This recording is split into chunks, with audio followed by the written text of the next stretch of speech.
Greetings, people who are part of the solution. For people who are part of the problem would never watch my videos. I'd like to talk a little bit more about the appositive versus the noun complement and introduce some stuff that I couldn't fit in my other videos, okay? So we have the appositive and noun complement. The noun complement completes or provides additional information, and the appositive, generally speaking, renames, describes, identifies, clarifies, add details. That's just some of the terms you could use to describe what an appositive does. Now, when I give examples, they must be taken in context. They must be taken in context. Context. In other words, in context, they must be taken in the sentence with other words. In other words, the appositive or noun complement must be viewed precisely as it fits in and works with the other words in the sentence. Now, here's my sample sentence. And I fashioned my sample sentence from the one in this book, grammar handbook. And here's my other grammar handbook. Okay? And I have to show you those books again because here's the sample sentence. This will explain it. My neighbor commits 2 of the 7 deadly sins, greed and envy. My neighbor commits 2 of the 7 deadly sins, greed and envy. Okay? Now, is that an appositive or a noun complement? Well, according to both these professional grammar handbooks, and these are both very good actually, that would be viewed as an appositive. I pondered this for decades and I disagree. Okay? But anyway, so is it an appositive? All right, greed and envy, is it an appositive or a noun complement? So what do we have here?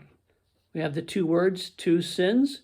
We have a pronoun, which is referring to the word sins. We have the words greed and envy, which are referring, okay, to the word sins, all right? Now, the words greed and envy, okay, referring to the 2 sins, do they rename or do they complete? That's the critical question. Do they rename or do they complete? Now, aside from personal biases and personal training in grammar, whether you're prescriptive, which mostly is what I am, versus descriptive, aside from all that, let's dig deep. Let's take that sentence and pull it apart and see what's inside. Let's see what goes on deep in the mind when we're actually speaking those words. My neighbor commits 2 of the 7 deadly sins, greed and envy, period. Okay? So to be able to look deeper, let's be open-minded and consider different ways of saying that sentence, okay? So here's revision number 1. All right, I revised that sentence. That's small, so I'll read it to you. The deadly sins, greed and envy, are commonly committed by my neighbor. I changed the wording. The deadly sins, greed and envy, are commonly committed by my neighbor. There are no commas in this sentence. So you see, sins is your noun. Greed and envy would be your noun complement. Okay? Greed, the words greed and envy, are 2 of the many sins, or 2 of the 7 sins. This, as reworded, as revised, is pretty clear.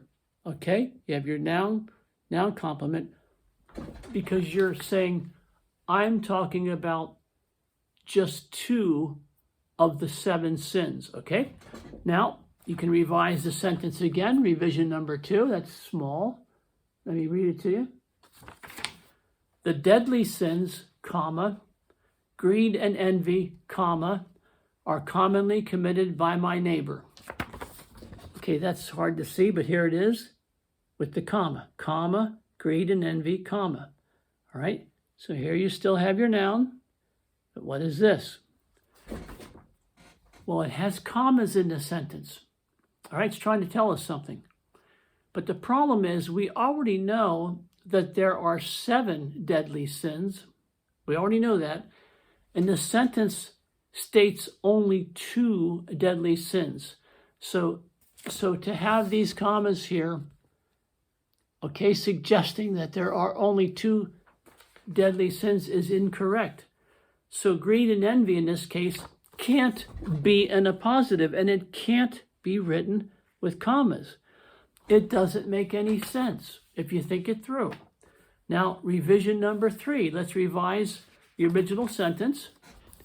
All right, and let's say it this way. This is revision number 3. All right, we start with the word two. 2 of the 7 deadly sins are greed and envy. 2 of the 7 deadly sins are greed and envy. So we see here then clearly that greed and envy are the subject complement, right? That's a predicate noun. They're predicate nouns, all right? And here is your subject, two. All right? Now, what's good about this? Well, a subject complement is essentially a noun complement. It's essentially a noun complement. So in this case, in revision number 3, greed and envy can't logically be in a positive. Okay, you have to think it through. Now, revision number 4, let's revise that original sentence and say it in yet a different way, another way. Okay? My neighbor commits the deadly sins of greed and envy. My neighbor commits the deadly sins of greed and envy. So here we have the noun sins, and here we have a prepositional phrase, okay, acting as an adjective of greed and envy. This entire structure here is a noun complement, right? This prepositional phrase, it's adjectival, it's acting as an adjective, but it is also functionally in the sentence, as a sentence function, it is a noun complement, all right, complementing the noun sins. So what do we have? We have the word of is pointing to the adjective nature of the phrase. The word of tells us something really, really critical. It's referring to the adjective nature of the phrase, okay? And the adjective nature, or any adjective, points to a noun. That's what they do. They point to a noun. So you see what we have here. What's the inference, okay? What's the inference? What is the sentence, even revised many, many times, trying to tell us? What's the essence of what's being said? What is the substance?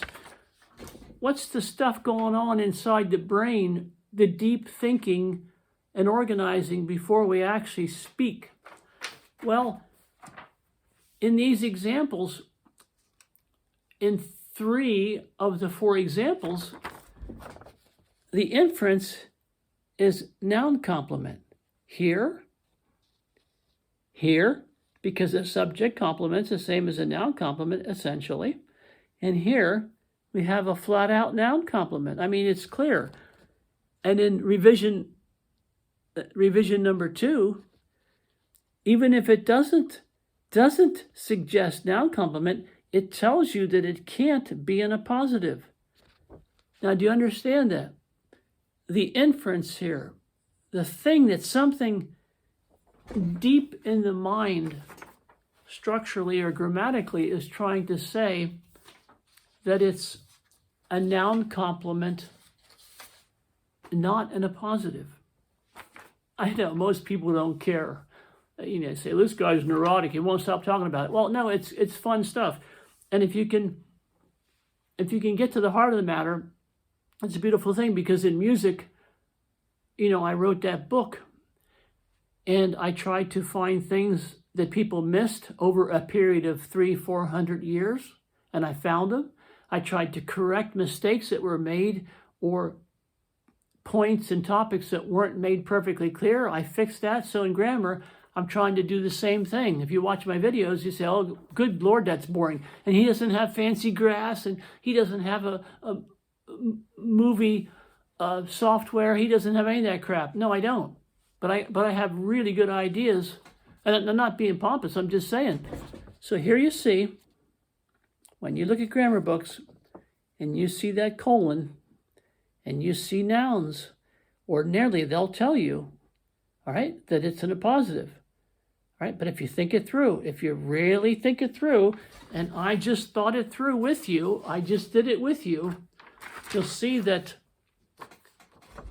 in this sample sentence, I believe, and I could be wrong, but I'm pretty sure this is more of a noun complement than an appositive. Okay? So thanks for being incredibly patient and watching my goofy videos, and I'll try to impart new and or corrected information, and it might help somebody, who knows. So thank you again, and good night.